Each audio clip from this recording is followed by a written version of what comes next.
On November 19, 2021, the Climate Change Center of ITB successfully held an international webinar. This webinar aims to share and elaborate information among key stakeholders regarding Indonesia's climate governance in the energy sector to understand how strong Indonesia's commitment is to fulfill the NDC and NZE targets. As a research institution at ITB, Climate Change Center is called to provide an independent opinion on several issues resulting from COP26.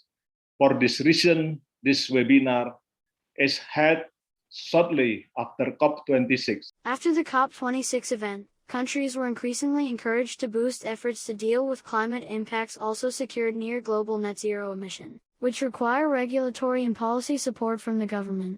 And I listed earlier on already, I think there's a sense in all sectors that they can become climate neutral if there's a supportive policy environment, the requirement for governance framework and political implementation. Therefore, Indonesia itself has updated its NDC and compiled the LTS-LCCR as proof of their commitment. Jadi with or without international commitment, sebetulnya Indonesia memang akan melaksanakan upaya-upaya pengurangan emisi gas rumah kaca. Kenapa? Karena kita punya kewajiban untuk menyediakan lingkungan hidup yang bersih dan sehat.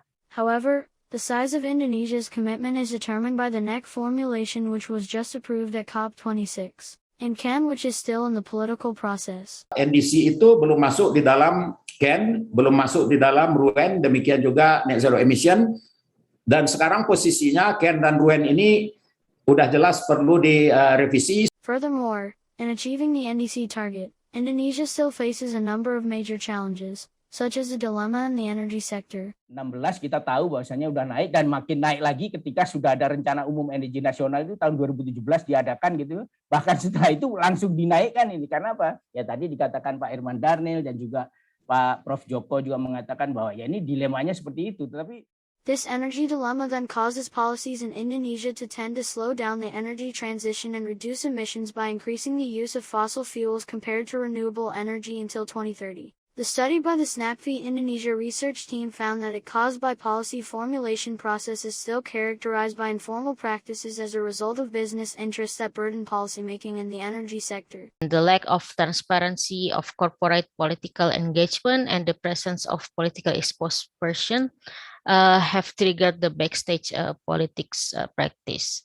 So to support the NZE transition, a comprehensive study between sectors is needed by involving experts or academics, setting a scenario while maintaining national energy security, as well as the need for the establishment and strengthening of regulations and institutions in their implementation in the long term.